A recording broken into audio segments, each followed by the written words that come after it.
this park for the Currie Cup meeting of Transvaal and Northern Transvaal. Northerns are without their captain, Springbok Hannes Brevis, while Transvaal made only one change in their three-quarter line. This match decides which of the two teams will meet Western Province in the Currie Cup final. The game opens at a cracking pace and with such keen tackling that at times it was difficult to follow the ball. Northerns matched Transvaal in the pack but missed Brevis badly, particularly as Transvaal now has its best three-quarter line in years.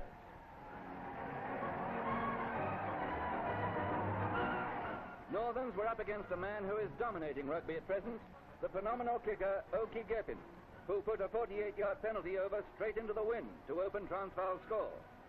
Northern Transvaal, however, nearly levelled matters when an opportunist drop at goal narrowly missed.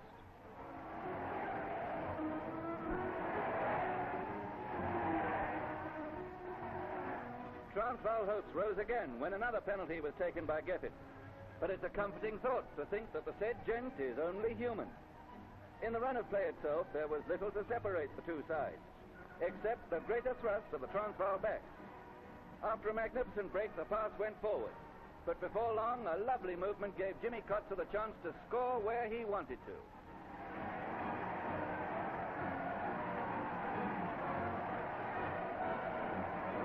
Being just as good at short putts as he is with his long shots, Geppin converted.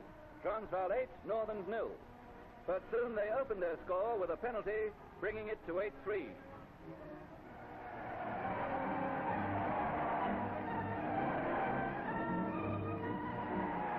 Northern Transvaal were now within striking distance, but had lost a man through injury.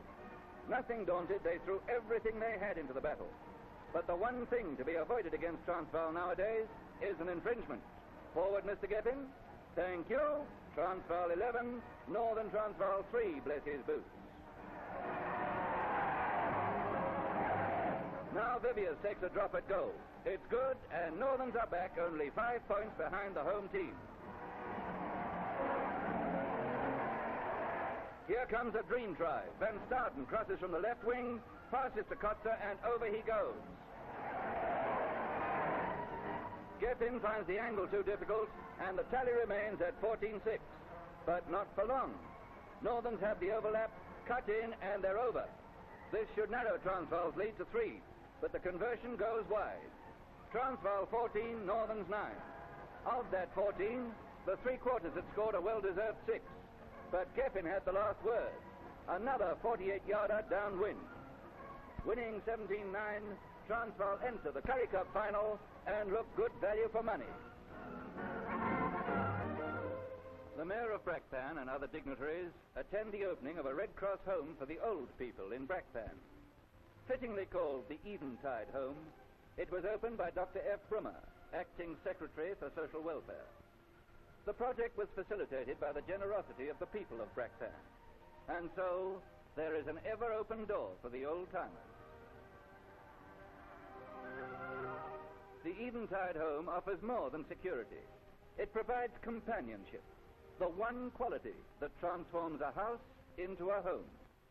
So here the old-timers can live secure for the rest of their days, cared for and loved, their service to life repaid by those who come after.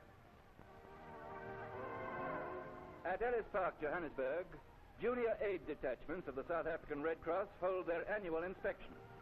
Dr. M. Greenberg, chairman of the Regional Council, watched the girls go through their first aid paces.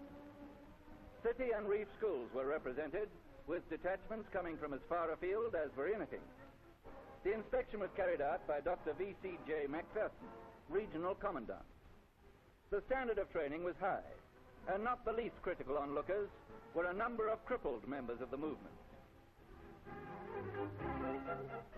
In addition to first aid, home nursing demonstrations were given, here again with excellent proficiency.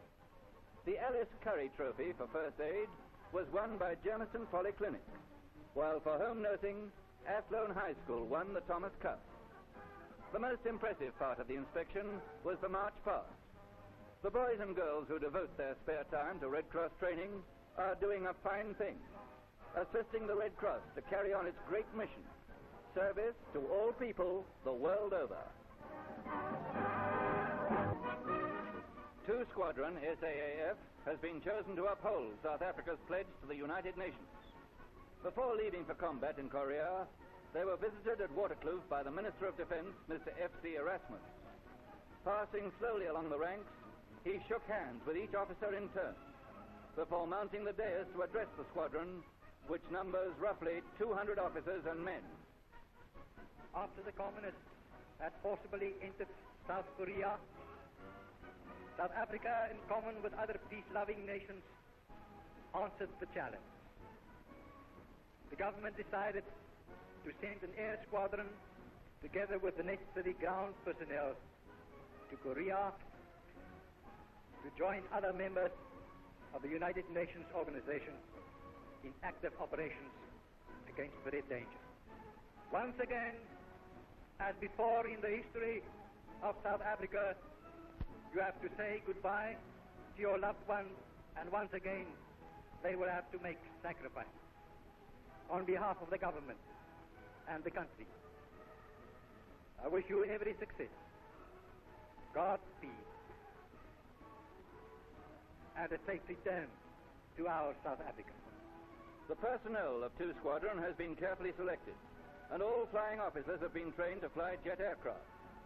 With the exception of about 10 who qualified since the war, they have all seen active service, and exceptionally fine service at that.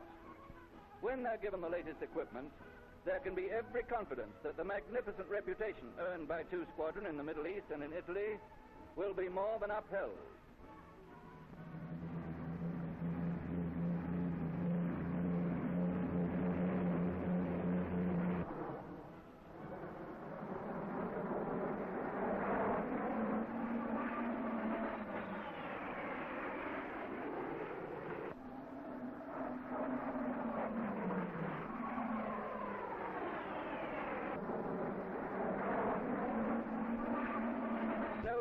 That their mission will be easy, but flying ability like that, backed up by courage and high morale, spells trouble for the communists. But let the squadron speak for itself. First, the officer commanding, Commandant S.B.B. Taron of Pretoria. Well, I'm very, very happy indeed to have a crowd of chaps like you to go with me to Korea. I think it has been a very great honor indeed for every one of us to have been selected from the South African Air Force for this particular task. Second in command is Major J.P.D. Blow, who hails from Amaruru, Southwest Africa. Ons weet allemaal dat het een groot eer is voor ons om gekies te geweest vir hierdie eskader. Nie net vir ons individueel nie, maar ek dink oor die algemeen is dit 'n groot eer dat die lugmag gekies geweest het om na Korea te gaan. Finally, Warrant Officer G.W. Yo of Johannesburg.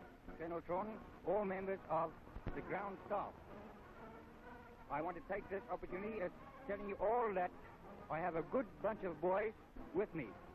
I've seen everyone, and I am sure that not one of us... With pride and gratitude, South Africa wishes them good luck and a safe return in the not-too-distant future.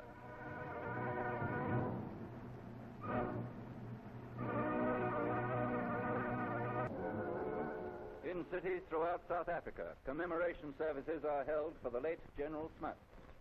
In Cape Town, united by a common bond of grief and a nationwide sense of loss, a mighty throng pays its solemn respect. A vast congregation reverently mourns the passing of a great South African. And not far away, in the harbor, ships' flags fluttering at half-mast, mute acknowledgement that Jan Smuts was a citizen of the world. In Durban, civic dignitaries join in the city's expression of grief. And here, too, the people from all walks of life are brought together to do honor to a soldier and a statesman, a man who guided South Africa through war and peace with unfailing wisdom and patience.